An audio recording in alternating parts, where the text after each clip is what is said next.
yuusuf waxa uu makhaayad ku haystaa magaalada Hargeysa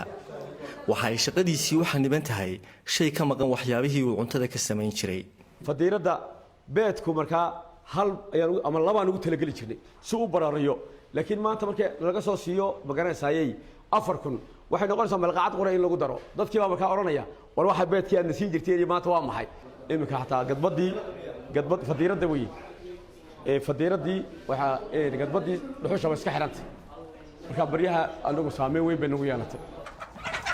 sanadihii u dambeeyayba waxa magaalooyinka Soomaaliland Hargeysa ha u badnaatay ee laga furay goobo lagu xanaaneeyo digaaga beedkooda laga ganacsado taasi waxa ay meesha ka saartay beedkii laga keeni jiray dalka dibadiisa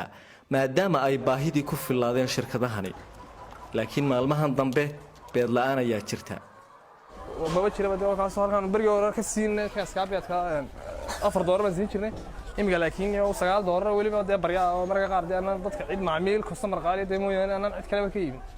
ayaa saasan ku iibin markaan ma wax helaa mar badan 8 shirkadood oo xanaaneeyay digaaga beedkooda la iibiyo ayaa jira maamulka shirkadahaasi waxay noo sheegeen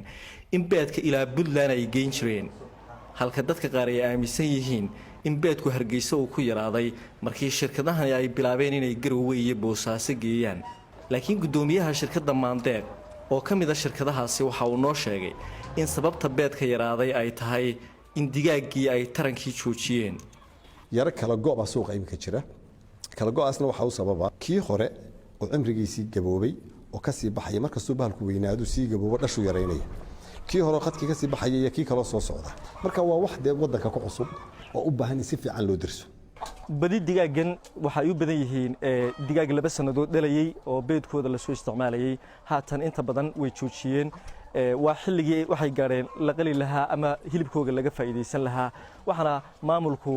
uu sheegay in ay u baahan yihiin inay imaka keenaan digaag cusub oo kale si beedku magaalada uu wada gaaro imaka beed badani kama yimaado dalka dibadiisa oo cashuuro badan ayaa la saaraa kii dalkuna kuma filla dadka Sidiq Maxamed Burmad BBC Hargeysa marwalba waxaad nagala socon kartaa BBC Somali Facebook fadlan raadi BBC Somali halkaas oo aad ka heli doonto muuqaallo falanqeyn dheeraad ah iyo wararkii ugu dambeeyay ee Soomaaliya iyo caalamka nagala soco BBC Somali Twitter iyo Instagram